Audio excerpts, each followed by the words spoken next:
Hello everyone, it's finally Christmas!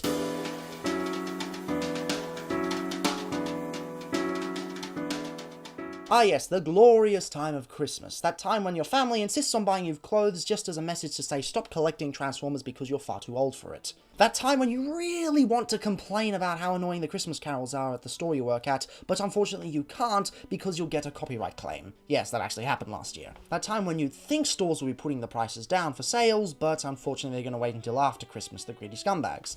A time of joy, a time of expenses, and for me, a time of Legends class. I've always wanted to discuss small-scale figures in a greater capacity on this channel, but unfortunately it's very hard to do it because there's just not much to say about them. However, ever since the channel's inception, I've had this great idea to do one video every day during the Christmas rush. 25 videos, most of them unscripted. There will be a few scripted videos that will count as full Dr. Lockdown episodes, but most of them will just be short videos detailing a few things here and there. I'm going to start off with Cybertron, aka Galaxy Force, and slowly work my way up to the most recent releases, which is actually the G1 reissues. I would cover the Bumblebee movie, but I've already covered all the Legends that are out for it, or Legions, or Speed Series, or whatever the hell you want to call it. So where else do we start but the beginning? Cybertron and Galaxy Force had a brilliant idea of recreating the larger Transformers at a small scale, under the Legends of Cybertron line. Of course that would eventually be shortened to Legends, but they were fantastic pocket toys in the vein of Micromasters and Minicons, without actually having you feel like you're missing out on the larger toys in the long run. Of course, there were a few small things to get over back in those days, but several of the toys do hold up remarkably well. And that brings us to the first toy of the month, Cybertron Optimus Prime, in two separate flavors. I have a very close affinity to these two figures here, although it's not really because of the figures themselves, but rather a knockoff that I got. You see, back in the day I used to always purchase these magazines called K-Zone, and they were basically glorified advertisements for all the latest kids stuff. In fact, I'm not even sure why they charge for it. Why am I paying to get advertised to? They often came with Transformers knockoffs though. There was an awful Cybertron breakdown one at some point. I remember there were also some other Legends ones here and there, but the one that I really had a lot of fun with was these Builder Bots, and one of them was a model kit version of this mold. It was done in orange, and you had to put it together yourself. I couldn't find any photos online, except one that I took on my old Mock Pages page from back when I was in high school, which is kind of funny. At least it's immortalized, because I don't know where I left it, and even then I painted it a really shitty gold, so whatever. We have two versions here. This is the regular version that came out early on in the series, and this is a repaint that came out later. I'm not sure if it's actually a canon repaint that appeared in the show, but regardless, I enjoy both of them.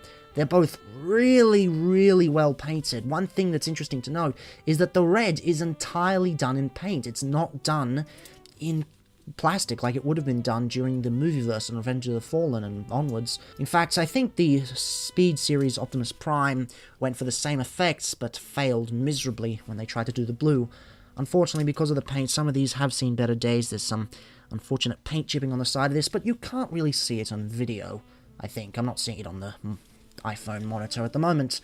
These are both incredible vehicle modes, in concept anyway. I mean, it does look like a robot sitting down with the legs there, and unfortunately there's no super mode trailer to fit onto it, but you know, it does bring a lot of nostalgia from when I used to watch shows, and of course, a totally seamless size comparison with Crumbs.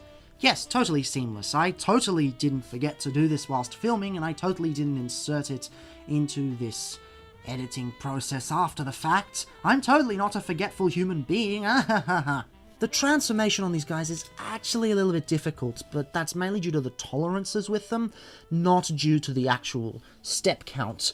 The first thing you want to do is bring this up, collapse the legs, separate the legs, and then you can stand him up. Then you come around to the back, and you have to untab these, and this is where the tolerance issues come in, because you have to kind of push it and squeeze it around these leg bits.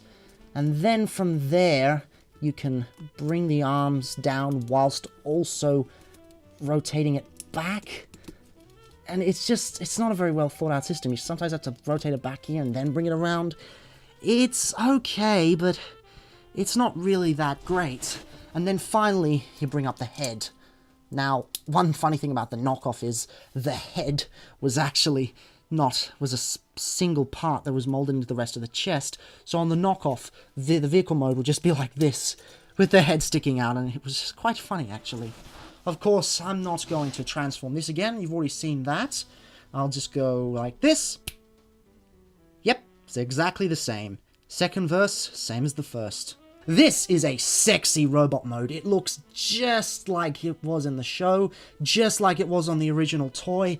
Man, this is done so well. You just don't get Legends class figures looking like this anymore. I mean, if you bring in Speed Series Bumblebee, which was my favorite Legion figure in recent memory, actually, not one of my favorites, my definite favorites, it's still just no contest. It's still a brilliant figure.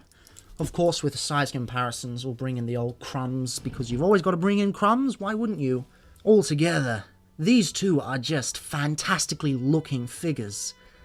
Unfortunately, the part that they haven't aged the best in is the articulation department.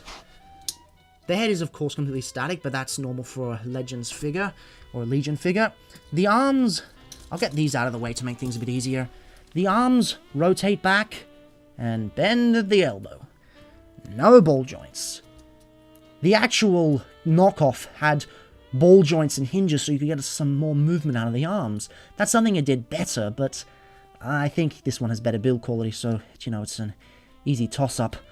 The front skirt moves up, and then you can move the legs forward. Not back, though. If you try to go back, it just gets stuck here, and you can't go out either very much. You can only get an A stance and a little bit of forward movement due to the transformation. It's a real shame, because this right here, these are ball joints. You should be able to do more with it. But unfortunately, this was Hasbro's first journey into this type of figure. They'd been used to shafting articulation in the Micromasters and the Minicons and the Spy Changes, so getting some more posing wasn't really on their mind. It wasn't until the first movie where that would really happen. But still, these are fantastically looking figures. If I had to choose which one I like better, it would be this one. I actually got this one first, off the TCCA buy, sell and trade threads, but then I saw this in an antique shop and I thought, it's $5, I might as well get it. I think this guy's black color scheme was a very interesting concept, but come on. This is Optimus at his core. He's just so good. So good. Oh man, we just do not get figures like this anymore.